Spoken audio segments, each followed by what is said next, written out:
في عالم بيحكموا القرود وبيصبح البشر تحت حكمهم وبيشتغلوا عندهم. بنشوف صراع جديد على البقاء في أحدث جزء من السلسلة وهو Kingdom of the Planet of the Apes. فيا ترى الجزء ده ما كانش له لازمة إنه يتعمل أصلا ولا الفيلم ده فعلا جامد؟ يلا بينا نشوف. أوكي، بعد مرور 300 سنة من أحداث فيلم War of the Planet of the Apes بنبدأ عالمنا الجديد من بعد موت سيزر بطل الثلاثية اللي فاتت مع بطل القصة الحالية وهو نوا اللي بيبدأ رحلته في استعادة قبيلته ولم الشمل من جديد.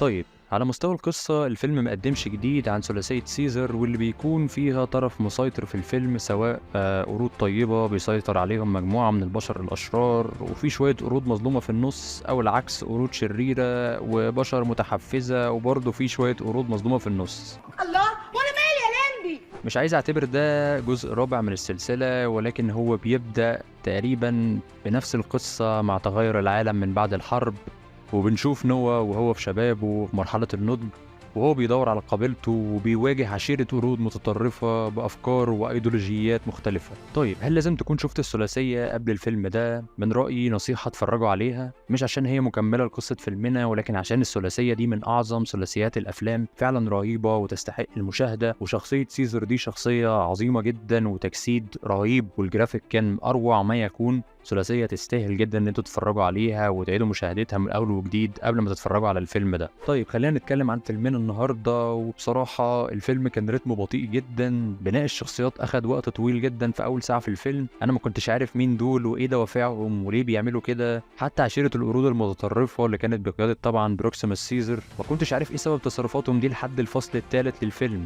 واللي كان قبل الصراع بحاجة بسيطة. ولكن هل ده عشان لسه في اجزاء تانية من السلسلة؟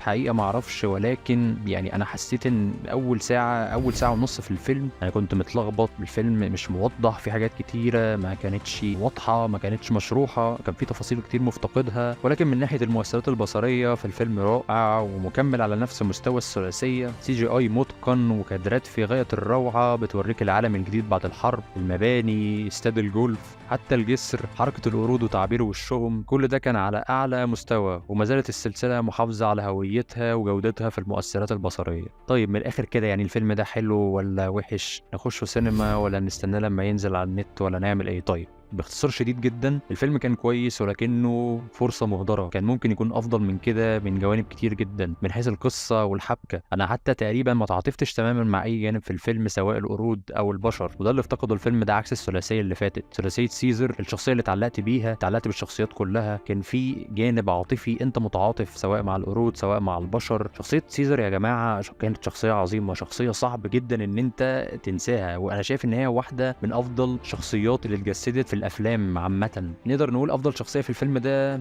هي شخصيه بروكسيموس سيزر، واللي هو كان شرير قوي جدا وله كاريزما. الحقيقه كان محتاج شخصيه اقوى في مواجهته في الفيلم، كان محتاج ان احنا نشوفه اكتر، ولكن ده ما حصلش. تقييمي للفيلم هو 7/10، وبالتاكيد الجزء ده تمهيد لاجزاء تانية، ولكن اتمنى ان هم يستغلوا الفرص بشكل افضل من كده عشان خاطر ما نبقاش احنا بنبوظ الثلاثيه اللي كانت من افضل الثلاثيات في تاريخ الافلام كلها، خاصه الجزء الثاني واللي كان داون اوف ذا بلانيت اوف ذا ايبس. كان جزء مميز جدا وكان اقوى جزء بالنسبه لي. وبس كده، دي تكون نهايه حلقتنا. لو عجبتكم فضلا اعملوا لايك واشتراك للقناه. بشكركم جدا على دعمكم واشوفكم في الحلقه الجايه. سلام.